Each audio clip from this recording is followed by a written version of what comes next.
Assalamualaikum warahmatullahi wabarakatuh. Halo Sobat Setiap Fakta Kehidupan. Tidak lupa kami sampaikan salam sehat, salam sejahtera, semoga tercurah segala bentuk kebaikan dan juga kita semua dalam lindungannya. Seperti biasa, kita akan berbagi kisah dari yang unik, menarik, sampai bikin nangis. Mari kita simak kisahnya.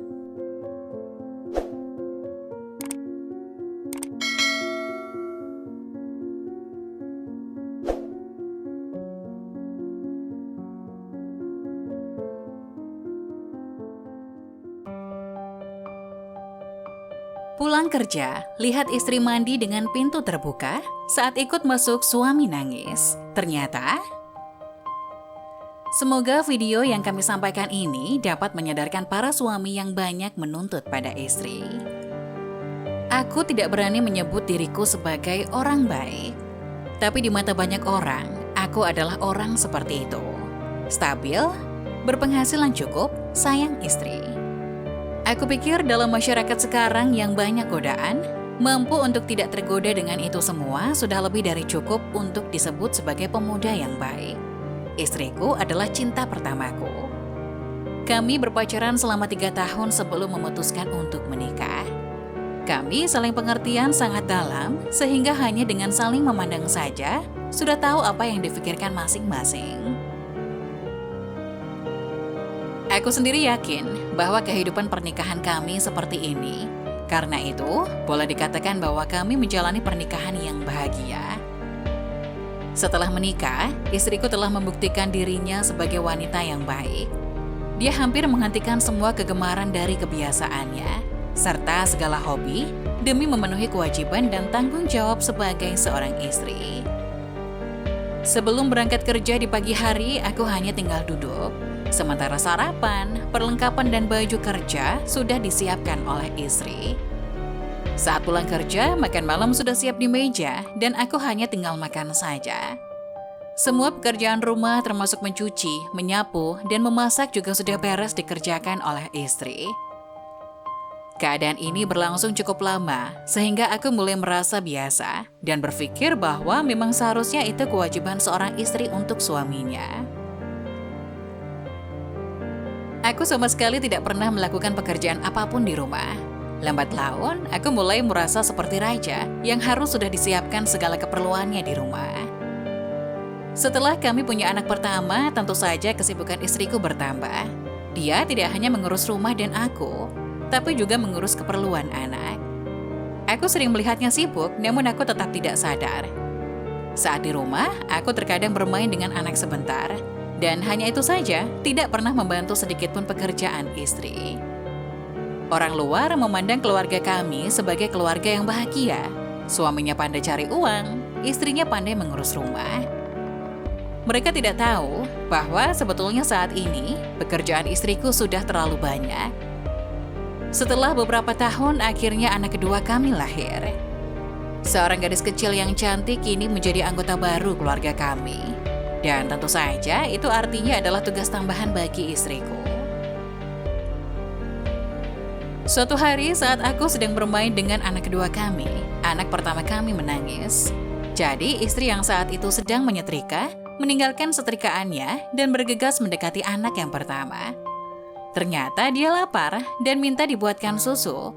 Istriku pun segera memasak air untuk membuat susu sambil menenangkan anak pertama kami. Tiba-tiba, telepon genggamku berbunyi. Jadi aku bergegas ke kamar untuk mengangkat telepon. Hanya sebentar saja, telepon itu berlangsung selama sekitar 5 menit dan aku segera kembali ke anak yang kedua lagi. Aku pun sangat terkejut, anak keduaku sudah tergantung di tepi katil. Ternyata, saat aku meninggalkannya, rupanya dia berusaha turun sendiri dari ranjang. Aku melihat istri sedang membuat susu untuk anak pertama. Aku pun memanggilnya dan langsung memarahinya. Bagaimana kamu sebagai ibu? Anak sendiri tidak diurus. Lihat, anakmu hampir jatuh dari ranjang. Istriku meminta maaf sambil menangis dan buru-buru menggendong anak kami dan terus meminta maaf karena lalai. Beberapa hari kemudian, di kantor sedang akan diadakan rapat besar para direksi. Jadi, para karyawan diperbolehkan pulang lebih awal. Maka aku pun segera pulang. Setelah tiba di rumah, saya menyadari bahwa istriku sedang mandi dan membuat aku terkejut. Dia mandi tanpa menutup pintu kamar mandi. Aku benar-benar tidak habis pikir dan langsung memarahinya. Kamu tidak punya sopan santun ya? Apa tidak malu telanjang dilihat orang? Untung aku yang masuk ke rumah. Bagaimana jika orang lain yang masuk? Dia menjawab, sayang, mari ke sini. Masuk ke kamar mandi bersama saya. Awalnya saya agak ragu dan bertanya-tanya dalam hati. Tapi akhirnya aku masuk ke kamar mandi juga. Nah, kamu lihat. Dari sini kita bisa melihat jelas kedua anak kita. Kalau aku menutup pintu kamar mandinya, lalu siapa yang akan mengawasi mereka? Bukan cuma itu, aku perhatikan istriku dengan seksama. Ada beberapa bekas luka di tangannya. Dan bahwa betisnya juga mengalami lebam. Selain itu, juga ada bagian tubuhnya yang bercalar. Aku menanyakan bagaimana dia bisa mempunyai semua luka itu. Dia menjelaskan bahwa semuanya itu terjadi saat dia melakukan pekerjaan rumah, juga saat mengurus anak kami. Tangannya melepuh terkena air panas untuk membuat susu. Bengkaknya terjadi karena dia mengangkat barang berat cukup lama. Tepat saat itu, anak kedua kami menangis. Tanpa berpakaian dan dengan hanya mengenakan handuk, istriku segera menghampiri anak kami. Dia segera berusaha menenangkannya. Ternyata anak kami mengompol dan dia segera mengganti celananya. Celana yang kotor itu ditaruh ke keranjang cucian. Saat itu saya baru menyadari satu hal. Biasanya saat pulang kerja di waktu biasa, semua cucian sudah selesai dicuci. Kali ini saya melihat di tumpukan baju kotor itu ada bajuku, bajunya, serta baju kotor kedua anak kami. Itu adalah satu tumpukan baju kotor yang sangat banyak. Aku baru menyadari bahwa selama ini tanpa aku ketahui, ternyata istriku telah menanggung beban pekerjaan yang begitu banyak. Tiba-tiba hatiku terasa sakit. Aku merasa sedih sekaligus malu. Aku baru sadar, saat itu anak pertama kami baru berusia 4 tahun. Anak kedua kami hampir berusia 1 tahun. Aku merasa bodoh dan bersalah. Bagaimana boleh selama ini aku tidak tahu kalau pekerjaan istriku sebegitu banyak. Dan bahwa mengurus 2 anak yang masih kecil ini sebegitu sibuk. Aku memeluk istriku, aku menangis dan meminta maaf padanya. Sejak saat itu, setiap ada kesempatan, aku pasti akan membantu pekerjaan istri. Dan kini, bukan hanya pekerjaan istri, aku sendiri tidak menutup pintu kamar mandi saat mandi, supaya aku juga bisa terus mengawasi anak-anak kami.